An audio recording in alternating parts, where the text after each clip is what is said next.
সম্প্ৰচাৰলৈ আৰু এই মুহূৰ্তত লৈ আহিছো ডাঙৰ খবৰ এক বিগ ব্ৰেকিং নিউজ এই মুহূৰ্তত গৰিমা শইকীয়া গাৰ্গে চাৰ্জশ্বিটত থকা কথাখিনি দাঙি ধৰি কিছু বিস্ফোৰক অভিযোগ উত্থাপন কৰিছে এটা হেহতীয়া পোষ্ট এই পোষ্টতে লিখিছে ফেচবুকত আৰু গৰিমা শইকীয়া গাৰ্গৰ যিখিনি কথা সেয়া অত্যন্ত গুৰুত্বপূৰ্ণ অত্যন্ত চাঞ্চল্যকৰ কেইবাটাও এটাকৈ কেইবাটাও পইণ্ট তেওঁ তুলি ধৰিছে আমি পলম নকৰি পুনে পুনে আপোনালোকক এই ফেচবুক পোষ্টটো আপোনালোকক দেখুৱাইছো ইয়াত এয়া কিছু সময় পূৰ্বে গৰিমা শইকীয়া গাৰ্গৰ এই যেটো পোষ্ট ইয়াত প্ৰথমে আৰম্ভ কৰিছে জুবিন নাই বুলি আজিও আমি মানি ল'ব পৰা নাই কিন্তু এনেকুৱা এটা অকল্পনীয় আৰু দুৰ্ভাগ্যজনক ঘটনা ঘটি গ'ল যাৰ পৰিণতিত কেৱল আমাৰ ঘৰখনেই থান বান হৈ দুৰ্ভাগ্যৰ এটা দিনতে ৰৈ যোৱা নাই গোটেই অসমখনৰে আত্মা যেন স্থবিৰ হৈ ৰৈ গ'ল এটা প্ৰচণ্ড আঘাতত এই ধৰণে কথাখিনি জুবিন গাৰ্গৰ পত্নী গৰিমা শইকীয়া গাৰ্গে আৰম্ভ কৰিছে গোটেই অসমখনৰে আত্মা যেন স্থবিৰ হৈ ৰৈ গৈছে এটা প্ৰচণ্ড আঘাতত তাতকৈ প্ৰচণ্ড আঘাতটো হৈছে জুবিন গাৰ্গৰ সৈতে জড়িত হৈ পৰিল বুকু ফাটি যোৱা অসহনীয় এক শব্দ হত্যা তেওঁ কোট আনকোট কৰি কৈছে অসহনীয় এক শব্দ হত্যা এক দীঘলীয়া তদন্ত প্ৰক্ৰিয়া চলিল আৰু অৱশেষত সকলোৰে প্ৰতীক্ষিত চাৰ্জশ্বিট দাখিল হ'ল যোৱা 12 ডিচেম্বৰ তাৰিখে চাৰ্জশ্বিট দাখিল কৰা হৈছিল চাৰ্জশ্বিটত কি আছে চাৰ্জশ্বিট পঢ়ি কি ধৰণৰ কথা বতৰাখিনি গম পাইছে গৰিমা শইকীয়া গাৰ্গে এটাকৈ 6টা পইণ্টত তেওঁ গোটেইখিনি কথা দাঙি ধৰিছে তেওঁ লিখিছে আৰু বৃহৎ এক চাৰ্জশ্বিট ৰাজ্যত ৰেকৰ্ড হ'ল এই চাৰ্জশ্বিট হৈ ৰোল এই চাৰ্জশ্বিট লৈ বহু আলোচনা চলি আছে এই মন্তব্য বহু মন্তব্য সপক্ষে বিপক্ষে আমি পৰিয়ালৰ লোকেও আবেদন কৰি পঢ়িব বিচাৰিছিলো আৰু কেইবা দিনৰ অপেক্ষাৰ অন্তত এটা কপি আমি পাইছিলো অৰ্থাৎ কপি আহি পাইছেহি গৰিমা শইকীয়া বা জুবিন গাৰ্গৰ পৰিয়ালৰ হাতত তেওঁ আৰু লিখিছে আমি এটা কপি আমি অৱশেষত পাইছিলো অসুস্থতাৰ মাজতে পঢ়িবলৈ চেষ্টা কৰিছো অসহনীয় কথাবোৰে বাৰে বাৰে সহ্য কৰি পঢ়িবলৈ আপ্ৰাণ চেষ্টা কৰিছো আইনৰ বিষয়ত সপক্ষে বা বিপক্ষে মন্তব্য দিয়াৰ জ্ঞান আমাৰ একেবাৰে সীমিত তথাপি এই মুহূৰ্তত মনলৈ অহা দুটামান কথা ক'বলৈ বিচাৰিছো অনুগ্ৰহ কৰি কথাবোৰৰ নিগেটিভ সমালোচনা নকৰি পাৰিলে সঠিক দিশত আলোচনা হওক এই ধৰণে কথাখিনিতে আৰম্ভ কৰিছে আৰু তাৰ পিছত তেওঁৰ যিখিনি কথা পইণ্ট 1 নম্বৰ পইণ্টতে লিখিছে মন কৰিব এয়া খুব গুৰুত্বপূৰ্ণ কথা উল্লেখ কৰিছে গৰিমা শইকীয়া গাৰ্গে চাৰ্জশ্বিট পঢ়ি আমি জানিব পাৰিছো যে সিংগাপুৰত জুবিনৰ থকাৰ ব্যৱস্থা লৈ কেইবাদিন আগৰে পৰা খেলিমেলি আৰু কিবা অভিসন্ধি চলি আছিল শ্যামকানু মহন্তৰ ঘৰৰ পৰা উদ্ধাৰ হোৱা এছএছডিত ৰুম বুকিঙৰ যি লিষ্ট পোৱা গৈছে তাত উল্লেখ আছে যে প্ৰথমে জুবিনৰ থকাৰ ব্যৱস্থা কৰা হৈছিল জনৈক অনুজ বৰুৱাৰ সৈতে এটা কোঠাত পিছত সিংগাপুৰ পোৱাৰ পিছত শ্যামকানু মহন্তই সিদ্ধাৰ্থ শৰ্মাৰ সৈতে মিলি বেলেগ ব্যৱস্থা কৰে উল্লেখ আছে প্ৰথমে কেৱল জুবিনৰ বাবেহে হোটেল পেন পেচিফিকত শ্যামকানু মহন্তৰ ৰুমৰ কাষতে আন এটা ৰুমত জুবিনৰ বাবে থকাৰ ব্যৱস্থা কৰা হৈছিল কিন্তু পিছত আকৌ 3টা ৰুম বুক কৰি টিমৰ সকলোৰে থকাৰ ব্যৱস্থা কৰা হয় আনহাতে সিদ্ধাৰ্থৰ ষ্টেটমেণ্টত কৈছে যে প্ৰথমে জুবিনৰ টিমৰ বাবে ঠিক কৰা হৈছিল হোটেল দ্য ভিলেজত কিন্তু সিংগাপুৰ গৈ পোৱাৰ পিছত শ্যামকানু মহন্তই তাক ফোনতে থকাৰ ব্যৱস্থা হোটেল পেন পেচিফিকতহে কৰা হৈছে বুলি জনায় প্ৰথমটো পইণ্ট ইয়াত অৰ্থাৎ স্পষ্টকৈ কোৱা হৈছে যে বহু পূৰ্বৰে পৰা জুবিন গাৰ্গে ক'ত থাকিব সেয়া বেলেগ এখন হোটেল বুক কৰা হৈছিল আৰু তাৰ পিছত হঠাৎ সেই হোটেলখন পেন পেচিফিক হৈছিল প্ৰথমে দ্য ভিলেজত থকাৰ কথা আছিল কিন্তু সিংগাপুৰ গৈ পোৱাৰ পিছত শ্যামকানু মহন্তই তাক ফোনতে থকাৰ ব্যৱস্থা হোটেল পেন পেচিফিকত কৰা হৈছে বুলি জনাইছিল তাৰ পিছত যিজন ব্যক্তিক এটা ইমান ডাঙৰ ফেষ্টিভেলৰ ব্ৰেণ্ড এম্বেছাডৰ হিচাপে নিমন্ত্ৰণ কৰিছিল আৰু যিজন ব্যক্তি যাব নোৱাৰিলে শ্যামকানু মহন্তই আত্মহত্যা কৰিব বুলিও ভাবুকি দিছিল কেইবাজনৰো সাক্ষ্য প্ৰমাণ অনুসৰি তেওঁ ব্ৰেকেটত লিখিছে এইখিনি কথা সেইজন ব্যক্তিৰ থকাৰ ব্যৱস্থা লৈ সিদ্ধাৰ্থৰ ইমান খেলি মেলি কিয় আৰু জুবিন গাৰ্গৰ ৰুম কোনোবা অনুজ বৰুৱাৰ সৈতে কিয় এই প্ৰশ্ন তেওঁ তুলিছে এই ক্ষেত্ৰত মেনেজাৰ হিচাপে সিদ্ধাৰ্থ আৰু আয়োজক হিচাপে শ্যামকানু মহন্তৰ মূল দায়িত্ব আছিল জুবিনৰ বাবে সন্মান সহকাৰে থকাৰ ব্যৱস্থা কৰাৰ এই সকলোবোৰ অসমৰ পৰা ওলোৱাৰ আগতেই সিদ্ধান্ত ল'ব লাগিছিল স্পষ্টকৈ লিখিছে গৰিমা শইকীয়া গাৰ্গে জুবিন গাৰ্গৰ পত্নীয়ে দ্বিতীয় পইণ্টলৈ আহিছো তেওঁ এটাকৈ তেওঁ 6টা পইণ্ট দাঙি ধৰিছে দ্বিতীয় পইণ্টলৈ আহিছো দ্বিতীয় পইণ্টত তেওঁ লিখিছে জুবিন গাৰ্গে অসমতেই হওক দেশৰ আন কোনো ঠাইতে হওক অথবা বিদেশতো কেতিয়াও হোটেলৰ ৰুম বা হোটেলৰ ৰেজিষ্টাৰ কাৰ নামত কেনেকৈ বুক কৰা হৈছে কেতিয়াও চেক নকৰে সদায় তেওঁৰ মেনেজাৰ অথবা আয়োজকেই চেক ইনৰ কামবোৰ কৰে গতিকে হোটেলৰ ৰুম কাৰ নামত বুক কৰা হৈছিল বা ৰেজিষ্টাৰত কাৰ নাম আছিল সেই বিষয়ে নিসন্দেহে জুবিনে জনা নাছিল এই কথাবোৰত নিশ্চয় কু অভিসন্ধিয়ে আছিল হোটেলৰ এটা ৰুমৰ বুকিং লৈ ইমান ঘটনা ইমানবোৰ খেলিমেলি এইখিনি কথা লিখিছে গৰিমা শইকীয়া গাৰ্গে আৰু লগতে লিখিছে ইয়াৰ অন্তৰালত যে বেয়া কিবা মনোভাৱ আছিল কিবা অভিসন্ধি আছিল সেই কথাবোৰ স্পষ্ট হৈ আছে সেই অভিসন্ধিমূলক কথাবোৰ আদালতৰ মজিয়াত নিকপ কপিয়াকৈ প্ৰমাণসহ প্ৰতিষ্ঠা হওক লগতে লিখিছে 3 নম্বৰ পইণ্টত শ্যামকানু মহন্তৰ ভাষ্যমতে জুবিনক মতা নাছিল জুবিন নিজে গৈছিল অথচ বহু আগৰে পৰাই জুবিনৰ ফটোৰে পোষ্টাৰ বনাই প্ৰচাৰ কৰি আছিল এই পইণ্টত গৰিমা শইকীয়া গাৰ্গে খুব স্পষ্টকৈ কথাখিনি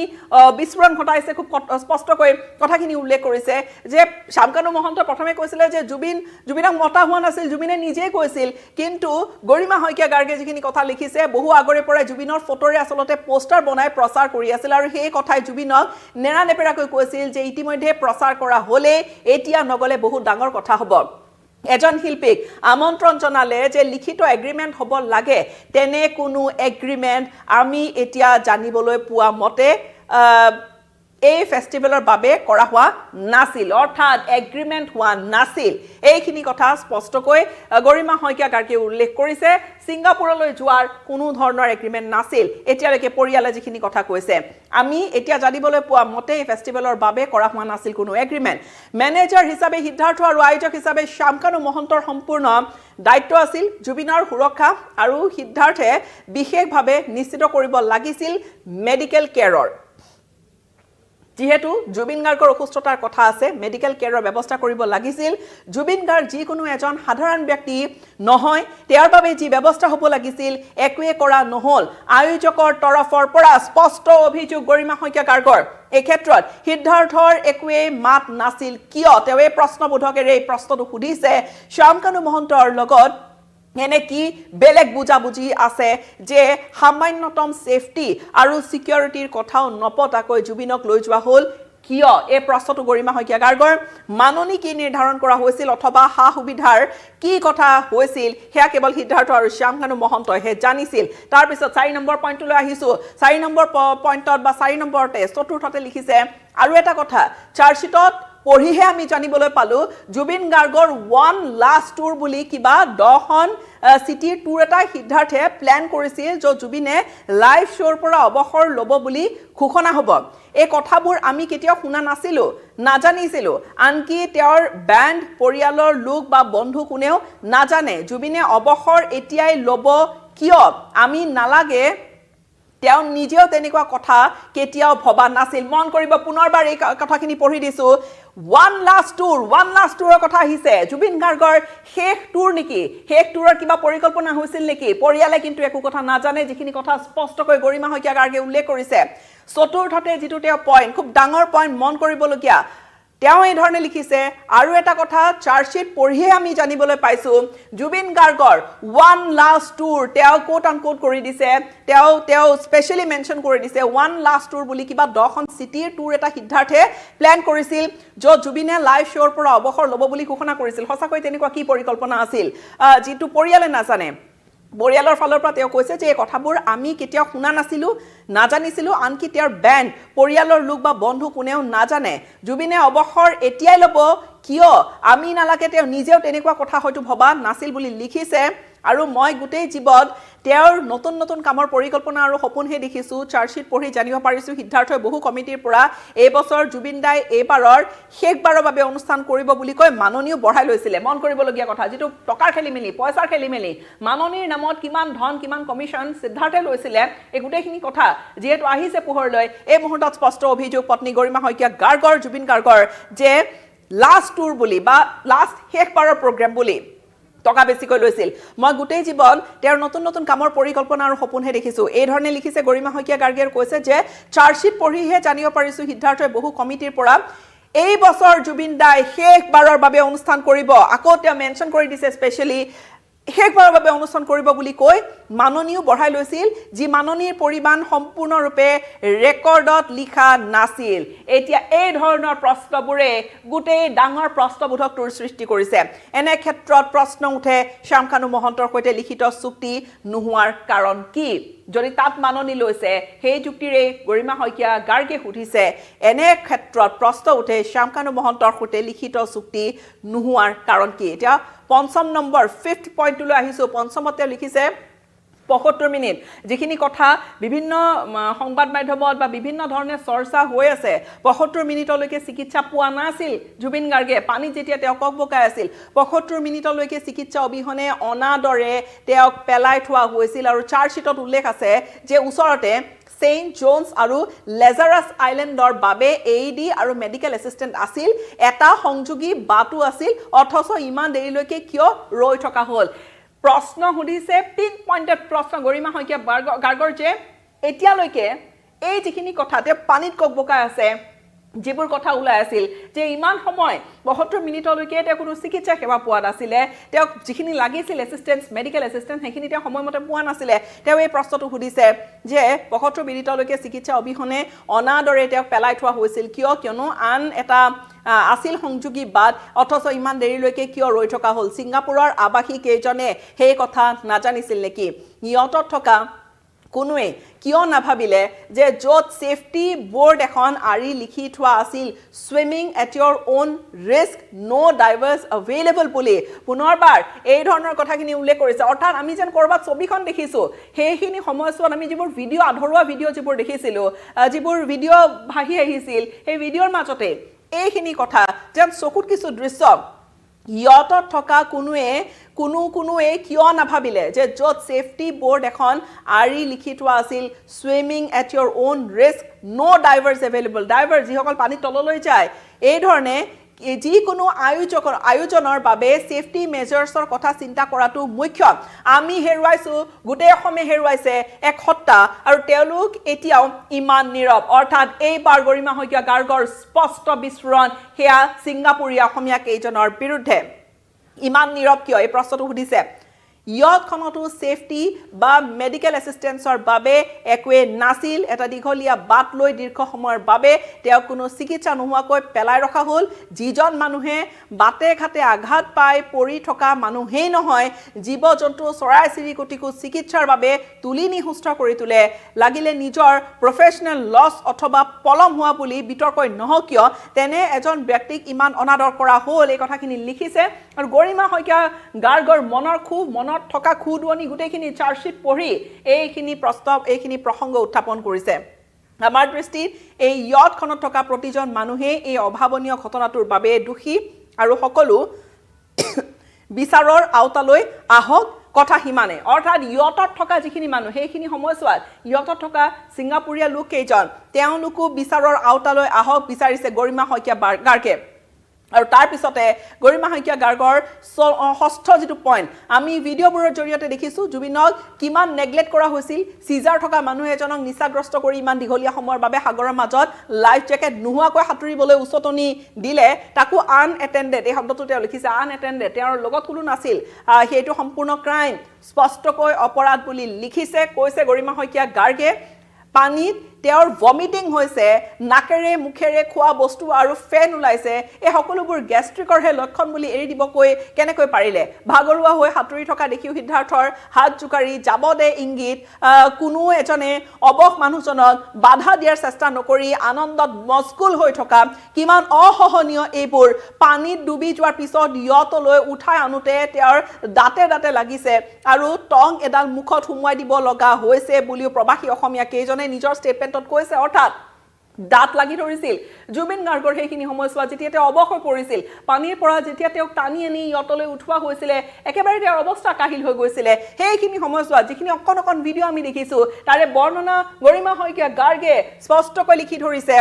তেওঁ দাঙি ধৰিছে আৰু ছিংগাপুৰীয়া অসমীয়াৰ ষ্টেটমেণ্ট আছিল সেইখিনি যে দাঁতে লাগি ধৰিছিল সেইখিনি সময়ছোৱাত কিমান অসহনীয় এইবোৰ পানীত ডুবি যোৱাৰ পিছত ইয়তলৈ উঠাই আনোতে তেওঁৰ দাঁতে লাগিছে আৰু টং এডাল মুখত সুমুৱাই দিব লগা হৈছে বুলি প্ৰবাসী অসমীয়া কেইজনে নিজৰ ষ্টেটমেণ্টত লিখিছে তাৰ পিছতো তেওঁলোকে ইমান অৱহেলাৰে তেওঁক পেলাই থলে আনট্ৰেইন মানুহে CPR দিছে তেওঁৰ ৰিবছ ভাঙিছে অৰ্থাৎ কামিহাৰ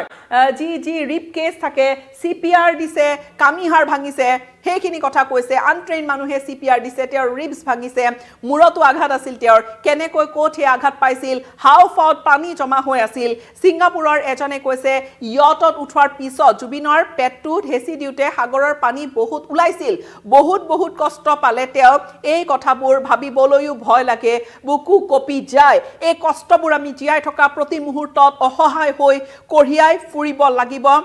আমাক এই সকলোবিলাকৰ কথাৰ উত্তৰ লাগে আৰু এই ধৰণৰ কথা তেওঁ লিখিছে আৰু তেওঁ কিছু কথা তেওঁ আৰু লিখিছে লগতে তেওঁ শেষ কৰিছে এই ধৰণে ন্যায় ব্যৱস্থাৰ ওপৰত আমাৰ আস্থা আছে আৰু বাৰ কাউন্সিল আৰু সমূহ ৰাইজৰ সহযোগিতা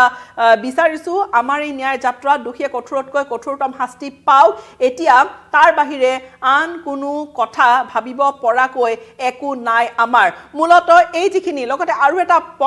পইণ্ট আমি এইখিনিতে এৰি গৈছো সম্ভৱতঃ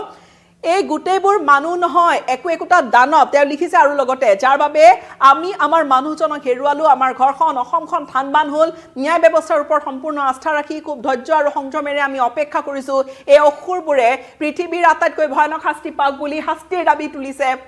গৰিমা শইকীয়া গাৰ্গে 2000 চনৰ পৰাই মৃত্যুৰ তাণ্ডৱ চলা আমাৰ ঘৰখন সময়ৰ হুতত মাথো অলপ শান্তিত লাগিছিলহে তাকো এই অসুৰবিলাকৰ সহ্য নহল মৃত্যুৰ ধুমুহাত বিধ্বস্ত আমাৰ ঘৰখন ডেকা পুত্ৰক হেৰুৱা এজন অসহায় পিতৃ নিজৰ সাহস আৰু শক্তি হৈ থকা ককায়েকক হেৰুৱা এজনী ভগ্নী আৰু মই তেওঁ লিখিছে এই ধৰণে যাৰ বাবে জুবিনে সকলো আছিল এতিয়া যিহেতু সকলো ন্যায় ব্যৱস্থাৰ অধীনত এই সময়ত আমি আশা কৰিছো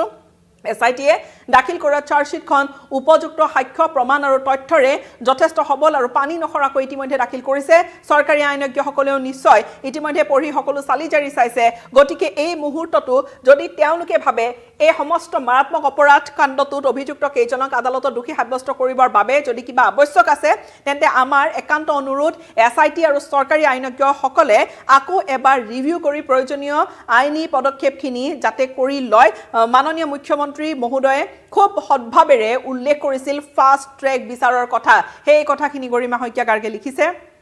আৰু লিখিছে এতিয়া আমি একান্তভাৱে বিচাৰিছো ফাষ্ট ট্ৰেকৰ এটা স্পেশাল বেঞ্চ আদালত য'ত ডেইলি বেসিছত কেৱল জুবিন গাৰ্গৰ কেছৰ শুনানি হওক যাতে অতি সোনকালে জুবিন গাৰ্গে ন্যায় পায় নহলে 300তকৈও অধিক উইটনেছ পুনৰ লিখিছে তেওঁ 300তকৈও অধিক উইটনেছৰ শুনানিত বহু বছৰ লাগিব justice delayed is justice denied চৰকাৰলৈ আৰু এটা বিশেষ অনুৰোধ কৰিছে যাতে এটা ষ্ট্ৰং পাব্লিক প্ৰসিকিউটৰৰ টিম গঠন কৰি দিয়ে য'ত জ্যেষ্ঠ অধিবক্তা দুজনমান যাৰ ওপৰত ৰাইজৰ শ্ৰদ্ধা আৰু আস্থা আছে থাকে এজ লিগেল এডভাইজাৰ্ছ আৰু টিমটো প্ৰয়োজনীয় মেন পাৱাৰ তথা লজিষ্টিক্সৰ হা সুবিধাৰে সবল কৰি দিয়ে তেতিয়াহে ন্যায় প্ৰতিষ্ঠা জোৰদাৰ হ'ব অভিজ্ঞ এসআইটি টিম আৰু পাব্লিক প্ৰসিকিউটৰ্ছৰ টিম লগ লাগি চাৰ্জশিটখন যাতে সবলভাৱে কোনো এজনো অভিযুক্ত হাৰি যোৱাৰ হুৰুঙা নথকাকৈ ন্যায়ালয়ত উপস্থাপন কৰি সঠিক আৰু শুদ্ধ ন্যায় প্ৰতিষ্ঠা কৰে এতিয়া সমগ্ৰ সেয়াই অপেক্ষা জুবিন গাৰ্গে যদি ন্যায়ৰ পৰা বঞ্চিত হ'ব লগা হয় তেন্তে আন জনগণৰ বাবে ন্যায় কি হে প্ৰশ্নটো উঠিছে ন্যায় ব্যৱস্থাৰ ওপৰত আমাৰ আস্থা আছে আৰু বাৰ কাউন্সিল আৰু সমূহ ৰাইজৰ সহযোগ বিচাৰিছো আমাৰ এই ন্যায়ৰ যাত্ৰাত দোষীয়ে কঠোৰ পৰা কঠোৰতম শাস্তি পাওক এই ধৰণে গোটেইখিনি কথা লিখিছে গৰিমা শইকীয়া গাৰ্গে অত্যন্ত গুৰুত্বপূৰ্ণ প্ৰসংগ তেওঁ উল্লেখ কৰিছে গৰিমা শইকীয়া গাৰ্গে মাত্ৰ কিছু সময় পূৰ্বে এই যে দীঘলীয়া ফেচবুক পোষ্টটো লিখিছে তাত কিছু কথা স্পষ্ট যে কেনেকুৱা ধৰণৰ এটা ঘটনাৰ জুবিন গাৰ্গ সন্মুখীন হৈছিল চাৰ্জশিট তেওঁলোকে পঢ়িছে পঢ়াৰ পিছত কিছু পইণ্ট তেওঁ দাঙি ধৰিছে যিখিনি পইণ্টত সিদ্ধাৰ্থৰ কি খেলিমেলি আছিল টকা পইচাৰ পৰা বা তেনেকুৱা মাননীৰ কথা এগ্ৰিমেণ্ট কিয় হোৱা নাছিল শেষ মুহূৰ্তত জুবিন গাৰ্গৰ দৰে এটা হত্যাক হোটেলত এটা কোঠা দিয়াৰ নামত ইমান খেলিমেলি হৈছিল তাৰ পৰা আৰম্ভ কৰি কোনে সেই ওৱান লাষ্ট টুৰৰ পৰিকল্পনা কৰিছিল ওৱান লাষ্ট টুৰ য'ত অবহৰৰ কথা ঘোষণা কৰিবলগীয়া আছিল জুবিন গাৰ্গে সকলোখিনি কথা দাঁত লাগি ধৰিছিল জুবিন গাৰ্গৰ পানীত থকা অৱস্থাত আৰু সেই ভিডিঅ'বোৰৰ প্ৰসংগটো আছে যে ভিডিঅ'বোৰ কেনেকৈ টুকুৰা টুকুৰকৈ ভাগি আহিছিল কেনেকৈ টুকুৰা টুকুৰ হৈছিল সেই ভিডিঅ'বোৰ সম্পূৰ্ণ ভিডিঅ' SIT টিমে তেওঁলোকে তন্নতন্নকৈ পৰীক্ষা কৰিছে তেওঁলোকে চালিজাৰি চাইছে কিন্তু ইয়াত থকা কথাখিনিৰ জৰিয়তে জুবিন গাৰ্গৰ শেষ মুহূৰ্তৰ যিটো বৰ্ণনা দাঙি ধৰিছে অত্যন্ত তেওঁৰ অৱস্থা কাহিল হৈ পৰিছিল পানীত দাঁতে দাঁতে লাগি গৈছিল টং দি তেওঁ দাঁত এৰুৱাবলগীয়া হৈছিল অভিজ্ঞ গৰিমা শইকীয়া গাৰ্গে তেওঁৰ পত্নীয়ে নিজে লিখিছে যে টং দি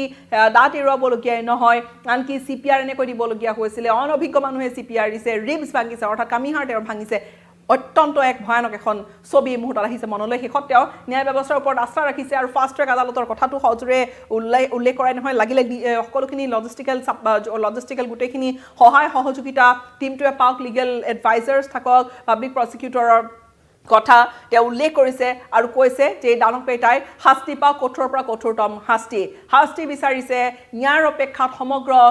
জুবিন গাৰ্গৰ অনুৰাগী সমগ্ৰ ৰাজ্য এটা যেন এনেকুৱা সময় যিটো সময়ত যেন অসমখন থমকি ৰৈছিল যেন আজিও কৰবাত অসমখন থমকি ৰৈ গৈছে পৰিয়ালে যিখিনি গুৰুতৰ অভিযোগ উত্থাপন কৰিছে যিখিনি কথা উল্লেখ কৰিছে গৰিমা শইকীয়া গাৰ্গে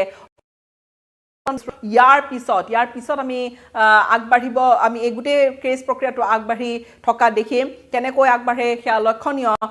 বা কি ধৰণৰ কথা বতৰা কিন্তু পৰিয়ালে এটা কথা স্পষ্ট কৰি দিছে যে এটা ভয়ংকৰ যেন কৰবাত বিস্ফোৰণ ঘটাইছে পৰিয়ালে আৰু ভয়ংকৰ কথা যে সন্নিৱিষ্ট আছে চাৰ্জশ্বিটত সেইখিনি পৰিয়ালে নিজে উল্লেখ কৰিছে আৰু কঠোৰৰ পৰা কঠোৰতম শাস্তিৰ দাবী কৰিছে অপৰাধীৰ